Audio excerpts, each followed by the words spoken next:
Animal fats make you die, make you get insulin resistant. You can't eat animals. It's all bad. Oh, and you should also lower your fat, raise your carbs, because that's the way to do it. Yeah!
I bet we've been waiting for this moment for a long time to find out what going keto and, of course, intermittent fasting has done to my blood. Am I healthy? Am I gonna fucking drop dead of a grabber? Am I fucked when it comes to insulin resistance? These are all questions that we're gonna answer today, and I think I'm going to have some people that have questioned what I've been doing. Just go ahead and, after you're done hearing all this and seeing all of this, go ahead and shut the fuck up. Yeah. So as many of you know, I started this journey 3 years ago. I was 255 pounds. I pretty much was pissing sugar during the DOT physicals, but I would piss the sugar. I would go in, and after fasting and drinking lots of water and not drinking Mountain Dew and all of the other shit, I would piss normal. My A1C was within the normal range, but was creeping up. So we're going to take a look now at some of my numbers. On this side, on the left-hand side, is my numbers for 2013 vis-a-vis my fat and blood glucose. And but before we get into that, let's just cover the A1C real quick. My 2013 A1C was 5.3. That's within normal range. I would argue that that is getting high. That it was creeping up after now that I've seen my consistent results since then. Then I started intermittent fasting, and then around 2015 I had it checked again, and it dropped down to 4.8. And that was with, occasional bouts of keto, occasional, bouts with the standard American diet, a lot of cheat days, a lot of fucking up, but a lot of fasting involved in the process. So through fasting alone, I was able to get some results as far as reversing my pre-diabetes that was coming into play as I continued. And had I stayed on that path, I probably would be full-blown diabetic today. Just because I knew how to cheat the system back then as far as how to get through my DOT physicals. I do know that there were times that they tested me and I was barely under the blood sugar. I was like 100, which for me is high. I consistently am in the 70s and 80s, when it comes to blood sugar. Anytime you check me, whether I ate, whether I didn't eat. In fact, 80s is probably when I ate, and 70s is when I'm fasting, like longer fasts. So that's pretty much where my blood sugar is. So I'm spot on. I'm not diabetic anymore. I'm not pre-diabetic. I'm not having any issues with diabetes whatsoever. And of course, if we get into the A1C from the current labs, if I can fucking find it. If we look here, it was still 4.8 in 2018. So we've come a long way. And diabetes gone. No diabetes for me. Your whole theory, vegans, about animal fat causing insulin resistance, causing problems, is complete and utter bullshit. All right, not the problem. I'm not here to completely battle vegans, but I am going to talk shit to all the people who have said things to me regarding keto and whether or not it's healthy or sustainable or what have you. Because I feel the need to defend it lately. I feel like there's a lot of people that are trying to push back on it, the fact that I'm doing it, and are telling me I should do more carbs and do all of that. And I know that, and I probably will do an experiment where I reintroduce starchy carbs, no sugar. I'm done with sugar, and we can get into that in another video. But what'll happen to me if I start eating carbs? I predict I'll gain weight. My blood work will go to shit, and I'll be right back in the boat. My blood sugar will probably jump back up. I don't know. We'll see. We'll have to see how that goes. But that's not for a little while yet. I might have a cheat day at some point and just see what happens just for one cheat day. But there'll be a time where I'm thin. I was 184 this morning, which is phenomenal given that I'm only doing alternate day fat fasting and eating normal keto on the on days. So, that's amazing that I've pretty much normalized to the point of between the long fat fast and the hybrid fast and now ADF, I've pretty much come down to where I was at the end of the long fast. So I kept my progress, so to speak. It just took a while to normalize, to get the metabolism back on track. But anyways, I'm getting sidetracked. So that's those numbers for now. So getting into 2013, I pretty much was not a snapshot of health, but I passed. When you're in high school and you don't do a lot of work and you just kind of get a D plus or some shit, and that's just enough so you can squeeze through and pass. Well, that's about where I was in 2013 for health. I'd started to lose a little bit of weight just before I started this journey because I did quit Mountain Dew, and that took me down 10 pounds over time. And so it wasn't optimal. During this 2013 test, I weighed 255 they showed me on the doctor's list. They give you a little paper. But yeah, I was 255 back then. So if we look at the numbers, my glucose wasn't bad in 2013, 87. And like I said, I was not diabetic, but I was starting to show some signs, and piss and sugar was one of those signs.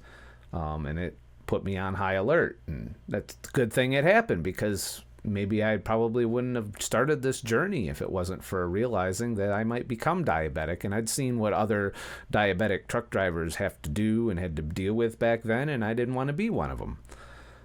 So there was that.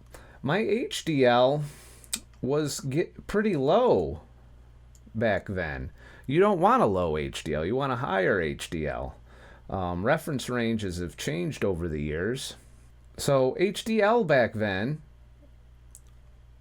was 48. And HDL today is, where the fuck is it?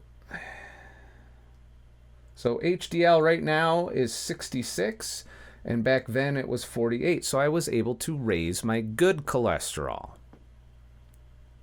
And if we look at 2015's numbers, 2015 it was 55. So I was on the path to raising it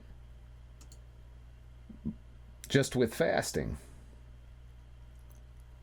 But when you threw keto into the mix, I was able to raise HDL even more.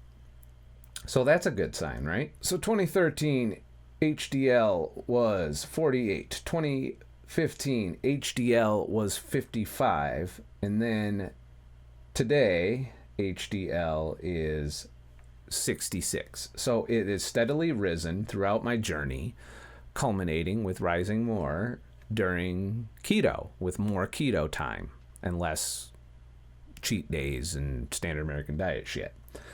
So, that's good. My good HDL went up. My total cholesterol was 164, remained largely unchanged. So LDL started in 2013 at 91.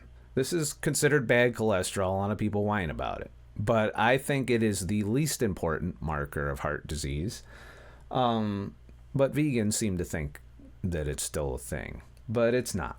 LDL is a transporter, and it can change moment to moment based on your energy needs for fat within your body. So, and it has other functions as well. So it's a vehicle that delivers shit. All right. So LDL was 91, and then in 2015 LDL went up to 98, but that's a negligible difference, I would think. And then currently my LDL, which I would assume went up, and it did. My LDL went up to 122, still within range. So, but it's at the upper end of the range. And had it gone any higher, they probably would have said something. But according to them, I'm within range. I'm good to go. I even got the love letter that my doctor sent me, which I'll show you at the end. So LDL does go up. So fucking what? It's supposed to go up. I'm using fat. Part of what LDL does is transport your triglycerides to where they're needed. It's when the triglycerides pile up in your blood that becomes a problem. All right? When you have a high triglycerides, energy parked in your blood, much like when you have high blood sugar parked in your blood, it's the same for fat. You don't want tons of fat parked in your blood. When you have a high triglycerides, you're fucked. You're having problems. So let's look at that. My triglycerides were getting up there back in 2013. This is alarming. We had a lower HDL, which we want to be higher, and we had a high triglyceride, which we want to be lower, to take us out of the heart disease risk. I was creeping towards heart disease. There it is right there in 2013. So then I started fasting. Triglycerides dropped significantly, down into right smack dab middle in the normal range, 69. And as I stated before, HDL started to rise. So I, just by adding fasting into the mix, put myself in the green zone. Now the green zones, I don't know how accurate that is based on what we know, because it's clear we haven't known a lot of shit about this, or else we would have gotten this shit straight years ago. But based on current guidelines, fasting alone, with occasional keto adaptations and then a whole lot of cheat days. Now, we're not talking from weight loss here. Weight loss, I plateaued a lot. I didn't get to my goal through that. I'm talking health-wise. If you're okay being fat, but you want to know that you're healthy, this is one of the things you got to look at. So I was well on the path with fasting. Then I threw keto into the mix and started fat adapting more and staying in ketosis a lot more. And here we are today. Triglycerides are 53. So triglycerides have steadily fallen, and they're at an all-time low, 53. The low end is 30. So I've dropped to the low end on the triglycerides. So that's gone down, and HDL has been going up. See, if we look at HDL, 55 up to 66 from 48 to start with. So I am slowly, all but a couple years at a time, reducing my risk of heart disease. Well, if you're eating all the fucking meats and shit, that shouldn't... No.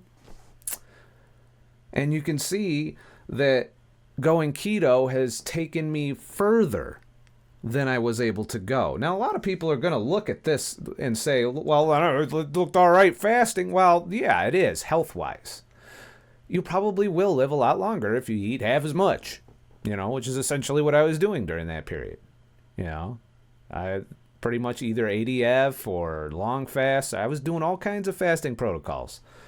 And so it got me partway there health-wise. It did not get me there weight loss and metabolism-wise. That's a separate issue. But they're kind of related in a way. The healthier you are, the less fat you're going to carry around, but that doesn't mean you're going to get to your goal. And I pushed to get to my goal. And keto took me there. I could go back to this and, get a little fatter, or maybe even a lot fatter. I don't know. I would have to see. But I would be hungry. I would be fatter. I would have problems. I would be a slower metabolism. I'd feel like shit. I would be a lot more miserable in the 2015 zone. I remember. That's why I changed. The biggest reason wasn't just for health. It was for hunger. I wanted the hunger to go away. And it has. It's gone. No hunger. The hungriest I ever get is, oh, I could eat something hunger. Not, oh, I'm going to choke a bitch hunger. Those are two different kinds of hunger. And you don't want to feel the, oh, I'm going to choke a bitch hunger. Because you probably will choke a bitch. Don't choke no bitches. So LDL, yeah, it went up just as predicted. I knew it would. I know I could lower it. If I had another set of labs I could do, which they're not going to let me do fucking shit tons of labs. I'd have to do it on my own. But if I wanted to, I know that I could eat a shit ton of fat, 4,000 or 5,000 calories of fat, go in there that day, and my LDL would be lower. And that's been proven scientifically that that's the case. You can change your LDL. You can hack your LDL. And if you can hack your LDL, it is not a good marker for heart disease. So that's what I'm saying. The HDL triglycerides, you want your HDL higher, your triglycerides lower. If that's what's going on, then you are at lower risk of heart disease. If your A1C is in the 4 range, you are not at risk of diabetes. And if your BMI and visceral fat are down, you are not at risk for insulin resistance. So if you address those 3 biomarkers, your blood work, your blood glucose, your glycemic control, how high does it spike when you have, that's another sign of that you're still insulin resistant, is if you take in a carb load and your blood sugar skyrockets to like 200-300, then you have not reversed your insulin resistance, or you are still damaged from being diabetic to the point where you can't produce enough insulin to get the sugar out of your blood. And I think that damage may be permanent. I don't know that you could reverse it if your beta cells aren't producing enough insulin, if you can somehow reverse that. But I do know that you can control your blood sugar with, less ability to produce insulin. A lot of diabetics I've heard from and seen personally, I know that if they go keto, their numbers fall down, their blood sugar normalizes, and if they stay keto, they're fine. If they carb load, they will see a huge spike in their blood sugar. And that is an indication to me that maybe they can't produce enough insulin to handle a large carb load. Something to consider if you're diabetic. I didn't get to that level. I could probably handle a huge carb load. I plan on doing a carb cheat day with no sugar and then checking my blood sugar during that just to see how much insulin resistance I am. It's kind of like a glucose tolerance test, so to speak, to see if my blood sugar rises significantly, if at all. I know it'll cause weight gain, water weight gain, and other issues, but I am curious without the sugar what it'll cause. Now, the reason I could do it with sugar, because sugar doesn't raise your blood sugar as much. Well, guess what sugar does do? It does fuck up your liver with fructose and cause you to produce more bad fat, contributing to fatty liver. It isn't any more healthy than drinking alcohol in excess. So when you eat sugar in excess, regardless of it being lower on the glycemic index than, say, bread and starch and pasta, when you eat sugar in excess, you are damaging your liver. You are causing insulin resistance. You are making bad fat. You're making lots of problems for yourself. And inflammation, too. And hunger. And addiction. And all the things that come with sugar. But I've beaten sugar to death. Except it doesn't fucking ever die. What's dead may never die and shit. Another thing that should be noted is albumin. This number here was high back in 2015.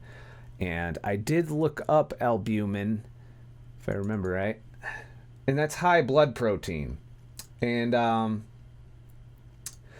I tried to figure out which of these might be a cause for it to be high in 2015, but I reversed it. It went back down, and it went back down after going full keto, as opposed to fasting and cheat days and all of that shit. So that's interesting that, I eat probably more protein now than I did back then, and yet I lowered my blood protein. But ultimately, what I believe my problem with that is dehydration. I believe that was the cause of high blood protein at that point. However, there is no protein in my urine, so guess what that means? Hint for all you haters of keto that think it's going to kill your fucking kidneys. My kidneys are fucking healthier than shit. All right? My kidneys are great. Good kidneys and shit. Yeah. All you people say, you're going to kill your kidneys with the ketogenic diet. Nope. Not true. Not going to happen. So there's that. So, all the things that people who are anti-keto say, you got to realize I'm living the life here. I've got the proof, for me anyway, that it works. And so it's going to be really hard to convince me that this diet is wrong in some way. I hear all the excuses, I hear all the complaints, I hear all the this is bad for you shit, but it's working for me. And it works for thousands of people who tell me it's working for them. So when I take my own results and combine it with the fact that I hear feedback from thousands of people on this, this is the healthiest way to eat for most people. Not all people. There's unicorns, and everyone fucking thinks they're a unicorn. But when it comes down to it, you can, if you do your homework and go and get your tests and do your homework on those tests, don't just listen to your doctor's interpretation of it. Figure out what all these different things that you've been tested for mean, especially when your doctor's telling you to take meds or something's fucked up because of your blood work. Double check that shit. Research it like I did when I saw the blood protein. I didn't know shit about that, albumin. I went and looked it up. What does it do? How can it go wrong? What does it mean if it goes wrong? And usually the things that go wrong have other symptoms, so you can narrow it down by saying, well, this other shit didn't happen, it's just high. And it turns out it can raise and can give false positives and all of these other issues. And aside from that, if you're dehydrated, it goes up. And I do admit there's times when I don't drink enough water and I drink a lot of coffee being a diuretic. I tank my hydration from time to time, and that was probably the case, especially during the fasting period. I was a coffee fiend, and I still am, but I have a lot more fat in my life than I did back then. It also should be noted that my blood glucose was 80, so solid, rock solid 80s. Probably dips to 75 when I'm during longer fasts. I'll have to test that and let you know. So there's that. So everything is good. I'm healthy. I've been checked on. I've been inspected and passed my inspection. So between that, the fact that I'm not hungry, the fact that I don't have to go to the gym to maintain my weight, the fact that I am 184 pounds and normal BMI today from being obese, going from 35 to 25 BMI. If that isn't proof enough that I did it the right way, not all but stumbling along the way and fucking up and messing up, much like many of you who are just starting out your journeys will. You'll try different shit because you'll want to keep a lot of that food. You'll want to keep a lot of the bad shit in your life, and you're going to have to painfully learn that that's not going to happen if you want health. It's which do you want more? I'm very happy. This is kind of like here I am at my goal. Low 180s, 34.5-inch belly. All my blood work is good. I'm not even outside the range on the LDL. I expected to blow that test on LDL. I'm at the upper end of normal, but I'm in their normal range. My triglycerides and fucking HDL are immaculate. And heart disease runs in my family. I was on my way. My blood pressure has fallen significantly. That's the other thing that we really didn't cover. Here is my blood pressure. You know, these are the vitals when I came in, 188 pounds. Keep in mind, I was fully clothed, had my cell phone, keys, all of that shit. And, you know, I weigh in less than that. And that was 186. This was yesterday. I've dropped another 2 pounds. I took a big shit. So I was carrying a little food weight, too. But, yeah, I was 184 pounds, 0.2 pounds this morning. So between taking off my clothes and taking a dump, a couple dumps to be precise, my weight is a normal BMI. And if you come up here, my blood pressure is 113/79, which she classified as, quote, excellent, unquote. So there's that. You know, everything is on point. I'm 72 inches tall. You know, I'm healthy. I've achieved my goal. Yay! And shit. Is it time to stop? Is it time for me to go back? Is it time for me to do whatever the fuck I want to do? No, it's not time. Because these are lifestyle choices I've made. I have to choose to live this way. The majority of the time. Not to say that I can't fuck up every now and then. And probably not set myself back too far. As long as I don't get re-addicted to shit. And as long as I keep sugar out of my life and alcohol out of my life, I think I've pretty much will stay here. You know? As long as desserts are keto and sweet things are keto, I can occasionally have a carb cheat day and probably not have an adverse reaction. I might bring some allergy problems and some inflammation problems back, but they'll go away quickly with keto and fasting. I'm not saying I'm going to have cheat days all the time either, by the way. Occasionally. Or no more than one a month. That would be like the most that I would advocate having a cheat day. You know, once a month. Max. And you don't bank them. If you miss a month, guess what? You still only get one cheat day a month. That's how it works. You know, and then I probably personally, the max I'll go is once every 6 to 8 weeks. Because that's the amount of time of keto adaptation. So I know for sure that if I have a cheat day and then I follow it with 6 to 8 weeks of keto, probably more towards the 8 weeks side of the house, that I probably won't skip a beat. It won't affect me, bottom line. I'll have some short-term issues when I do it, and other than that, I'll rebound and get back to where I'm going. And who knows, it might even shock the system and put some glycogen in places that maybe didn't have enough glycogen.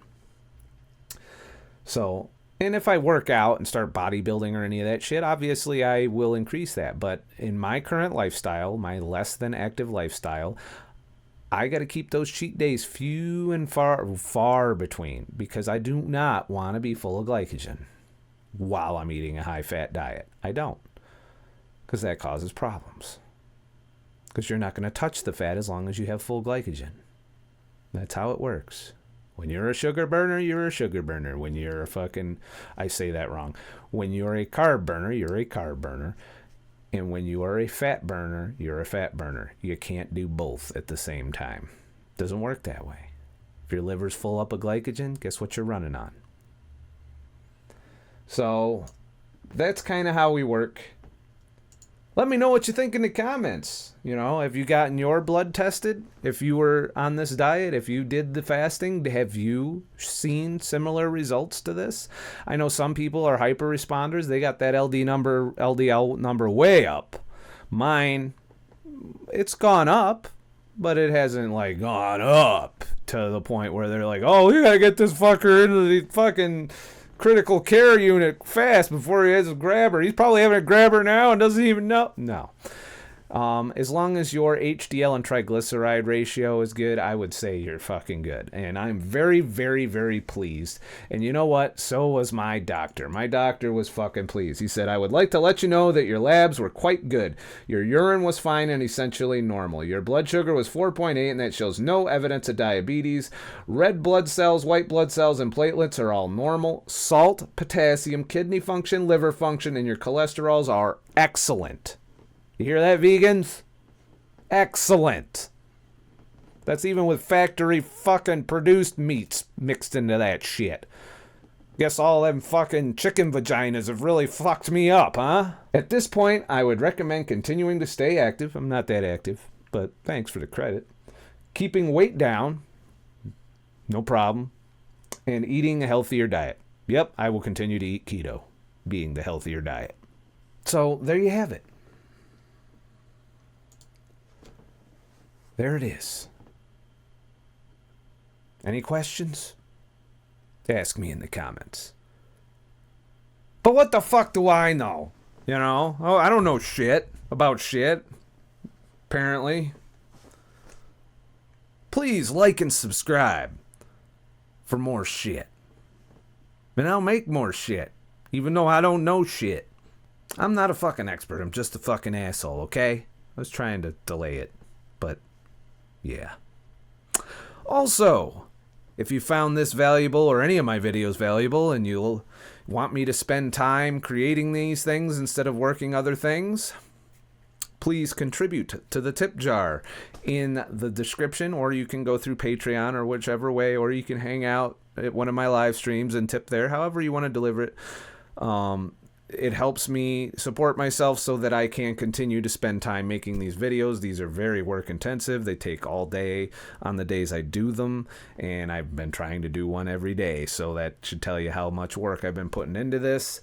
So I appreciate all your contributions. If you can't afford it, don't. This is for people that are ballers or have some extra income, or that, you know, instead of watching Netflix or watching YouTubers, I would suggest that you would contribute not just to me, to any YouTuber that you find brings you entertainment, brings you value, brings you knowledge, and, you know, help us all out, because it's hard to make a living off ad revenue alone. I'll tell you that, but we'll get into that. There's another video coming because somebody sent me something that triggered me on that subject.